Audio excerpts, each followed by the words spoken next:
খাজা দেখতে যেমন লোভনীয়, ঠিক তেমনি খেতেও হয় অতুলনীয়। মুখে দেওয়ার সাথে সাথে একদম গলে যায়। আসসালামু আলাইকুম everyone, welcome to Rafia Taslima spices. সবাই কেমন আছেন? আশা করছি সবাই খুবই ভালো আছেন। আজকে তৈরি করছি খাজা। এটা বানানো একদম সহজ। যখনই মিষ্টি খাওয়ার ক্রেভিং উঠবে তখন ঝটপট বানিয়ে নিতে পারেন। চলুন তাহলে বানানোর পদ্ধতিটা দেখে নিই।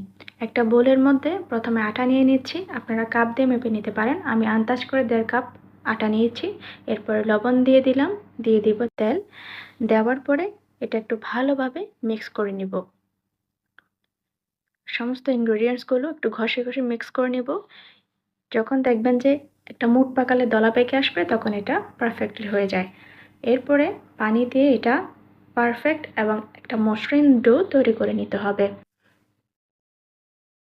এখানে আমি একটা ডো তৈরি করে নিলাম, একটু ভালোভাবে মথে নিচ্ছি। মথে নেওয়া শেষে এটা আমি 20 মিনিট রেস্টে রাখবো। ফিরে আসলাম 20 মিনিট পর। এটা দেখতেই পাচ্ছেন কতটা মসৃণ হয়েছে। এবার এখান থেকে একটু লম্বালম্বি করে মথে নিয়ে 5টা লেচি কেটে নিতে হবে। আপনারা কম বেশি করতে পারেন, মনে চাইলে 4টাও করতে পারেন। আমি 5টা লেচি কেটে নিলাম। এবার এখান থেকে 4টা সাইডে রেখে একটা নিয়ে নিলাম। নেওয়ার পরে একটু গোল গোল করে মথে নিয়ে সামান্য পরিমাণ আটা নিয়ে ভালোভাবে কোট করে নিতে হবে। এবার একটা বড় সাইজের রুটি বেলে নিতে হবে। একটু পাতলা করে বড় সাইজের আপনারা একটা রুটি বেলে নেবেন। এখানে আমি একটা বেলে নিয়েছি। এবার এটা আমি একটা প্লেটের মধ্যে তুলে নেব। এভাবে করে আমি বাকি 4টা রুটি বেলে নেব।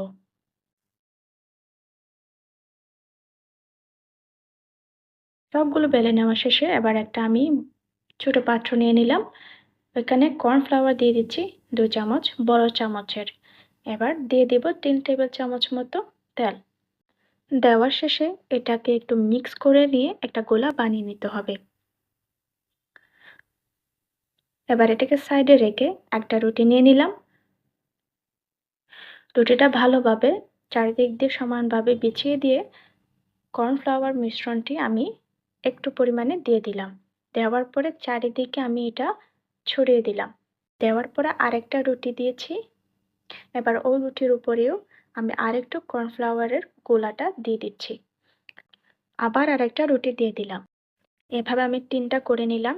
আবারও কর্নফ্লাওয়ার দিয়ে একইভাবে বাকি 2টা রুটিও আমি সমানভাবে বিছিয়ে নেব।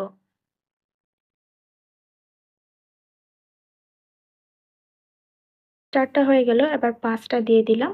5টা দেওয়ার পরে একটু দাবিয়ে দিয়ে লাস্ট বারের মতো কর্নফ্লাওয়ার দিয়ে চারিদিকে ছড়িয়ে দিতে হবে। দেওয়ার পরে এটা সুন্দরভাবে রোল করে নিতে হবে। রোল করে নেওয়া শেষে এটা একটু ভালোভাবে সিল করে দিতে হবে যাতে খুলে না যায়। এবার একটু লম্বালম্বি করে হালকা করে এবার সমানভাবে ছুরি দিয়ে কেটে নিতে হবে।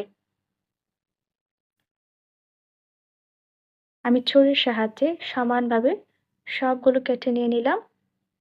এবার এখান থেকে আমি সবগুলো সাইডে রেখে দেব। আর একটা রেখে দেব। এবার এটাকে হালকা করে প্রেস করে বেলে নিতে হবে।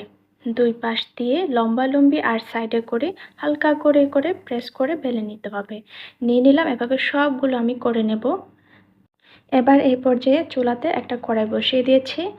এখন তেল দিয়ে দিব।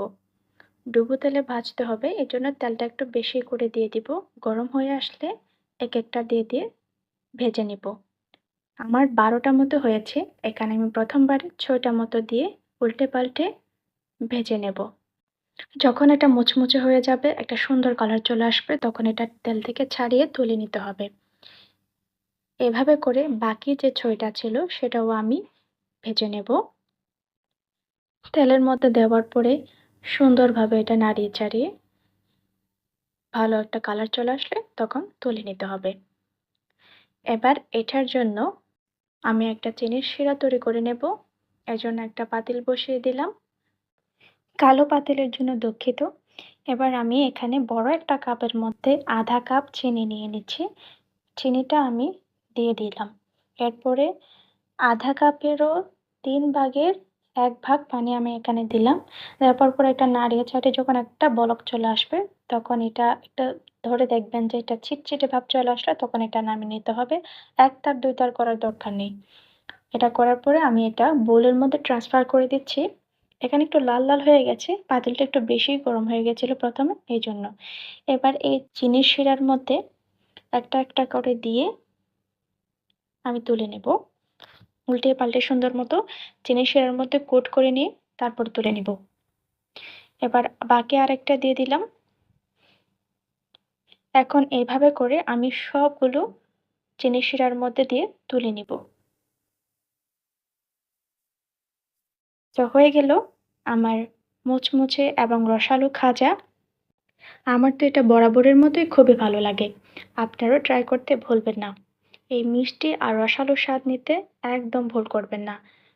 এই খাজাটা যখন চিনির সিরকা থেকে তুলে নেওয়া হয় তখন দেখতে এত লোভনীয় লাগে, দেখেই খেতে ইচ্ছে করে। তো আপনাদের যদি ভালো লাগে তাহলে লাইক শেয়ার করে দিবেন, আর কেমন লেগেছে একটু কষ্ট করে কমেন্ট করে জানাবেন। এতে আমার কাজ করার উৎসাহ বাড়ে। যদি আপনারা ইউটিউব থেকে দেখে থাকেন তাহলে সাবস্ক্রাইব করে নোটিফিকেশন বেল অন করে রাখবেন। আর যদি ফেসবুক থেকে দেখে থাকেন তাহলে অবশ্যই ফলো দিয়ে রাখবেন। আমি এখানে একটা ভেঙে দেখাচ্ছি। দেখছেন কতটা রসালো দেখাচ্ছে, একদম ভিতর পর্যন্ত রস ঢুকে গেছে। তো ফিরে আসবো অন্য একটা রেসিপি নিয়ে। ভালো থাকবেন সবাই। আল্লাহ হাফেজ।